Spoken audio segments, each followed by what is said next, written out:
back, everyone. The world has been falling into a new type of tyranny. This is vaccine tyranny, high-tech tyranny, and other things, but this may tie into a broader agenda. This is technocracy. Now, here to talk with us today is one of the leading experts on technocracy, author Patrick Wood. Patrick Wood, thanks for being on Crossroads. Good to be here. Thank you, Joshua. You're doing a great job. Appreciate it. Well, you yourself as well. I mean, you've been talking about technocracy and the agenda of kind of this high-tech tyranny movement, and a lot of what you've been talking about for a long time seems to be right in front of us all right now. It's an interesting position to be in, I'm sure. I wish I didn't have to be in this position. I didn't ask for it, and I didn't even want it. But I've been a believer for a long time that we need to face reality as it really is. And usually reality is something other than what we perceive initially. And, we're getting drawn up face to face with reality these days because when all this COVID stuff and this dictatorship and this tyrannical stuff is right in your face, you can't help but miss it. So, here we are, and we need to face this reality and deal with it. Now, there's a recent viral story that came out. There's a Swedish company. They've made a chip that they want to insert into people's hands or any part of their bodies. And this chip will have data stored about you. And part of this is they want to use it for these COVID passports, these vaccine passports. I'm curious if you see this fitting into this whole technocracy agenda. Well, the chip business is serious enough, and there haven't been a lot of countries adopt this yet, but it makes it a little bit too easy to see what's going on in other areas of surveillance and identification of people. And as it is right now, the ability of governments and intel organizations to identify and surveil people is just way beyond what the public understands. You can be identified by your face, by your gait, by your iris, by your heartbeat, which can be monitored remotely. There are just probably a dozen different ways to uniquely identify every human. Your speech, of course, your voice is unique. Your fingerprints are unique. Governments and intel agencies have perfected ways to identify people. And of course, with the addition of things like blockchain technology and massive database and artificial intelligence technologies, everything about you is known once you're identified. That information exists now in the ethosphere. It's been being collected for a couple of decades, and now it's just on steroids. They don't really need a chip to figure out whether you have a vaccine passport or not. But for people who are just kind of getting into this now, when they see the concept, oh, it's a chip, all of a sudden that you can understand that, you can click with that that's it. But it's much deeper than just a chip, believe me. Well, and that's interesting. You're talking, of course, about all the different surveillance systems and tools behind it that can uniquely identify an individual anyways. The chip basically being also an identifying, item of some kind you insert into your body. But you're saying they don't even need that. The technology is already beyond that point. Explain this. It really is beyond it. And your DNA is another aspect of this, by the way. That's the final arbiter of who you are. If everything else failed, and some people do seem to have twins, not real twins, but somebody said, I saw you on the street the other day. He said, it wasn't me, but sure looked like you. But by and large, I think the digital accuracy now of identifying people is probably up around 99.5%.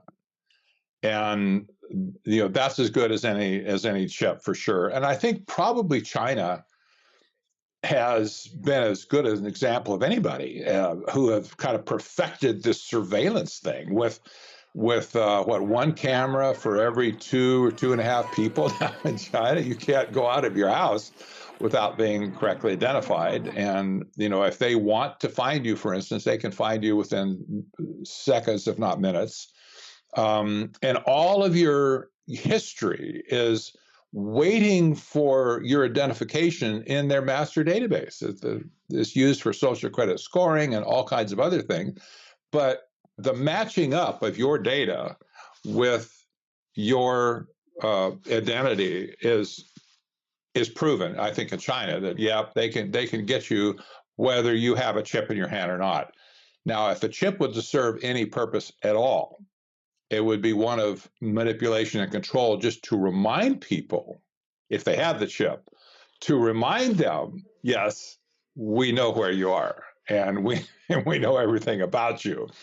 But they could probably do that just as easily with some other type of a wearable technology too, or maybe a little tattoo on your hand or something, or maybe just a letter in the email. We're watching you.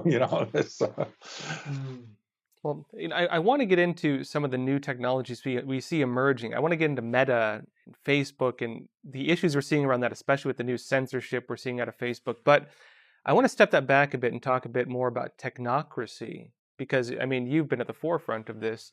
And I think the world is starting to kind of wake up to this. China, in a funny way, it has really shown people where society could head, where they have the social credit system, 2 cameras for every person, as you mentioned, maybe more if you include smartphones and such. But people are starting to see that the Chinese Communist Party is trying to export those technologies. Some other countries are adopting them.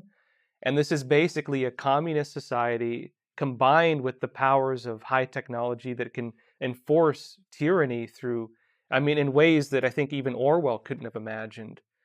And so stepping back, tell us, how does this fit into technocracy, and what is technocracy? In the simplest terms, and this is their own concept dating back to the 1930s, technocracy is the science of social engineering. That science didn't really exist back then, but the theory was there that society could be engineered. They called it a science, but it really isn't a science. It's a pseudoscience. But the idea was to take control of all of the actions of people in society and direct them in a way that's favorable to the ones doing the directing, not your choice, but their choice.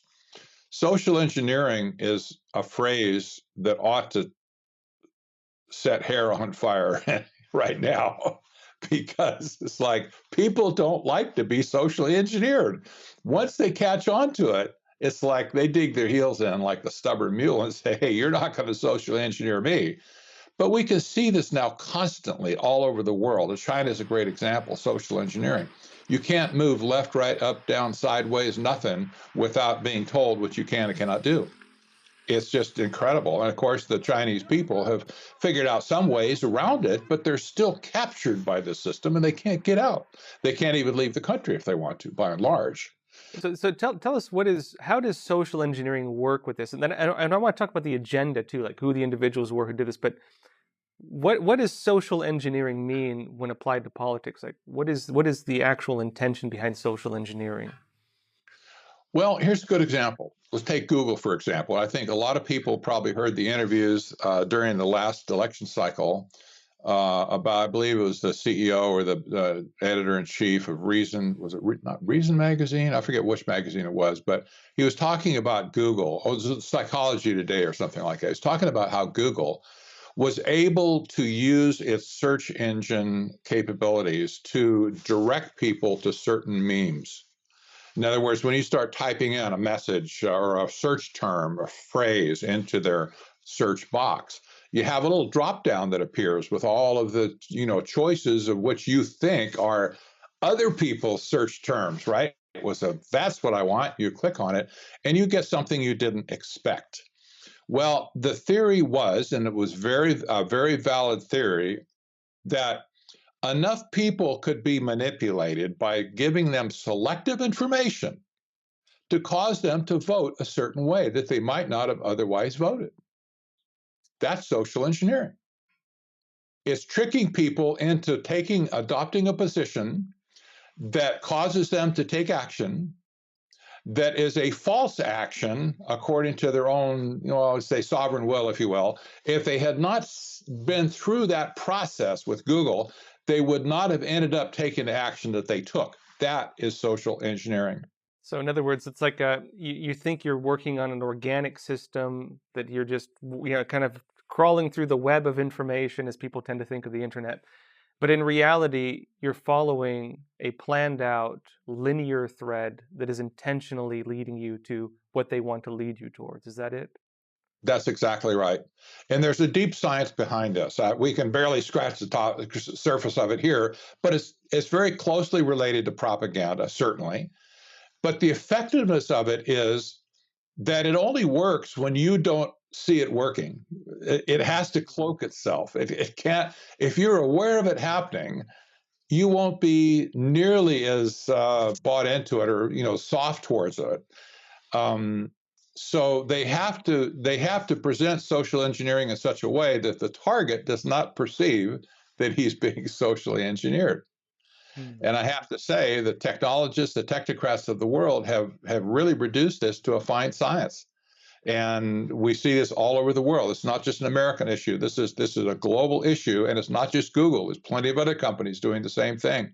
Alibaba, Tencent, TikTok, Facebook. They're all global organizations, right?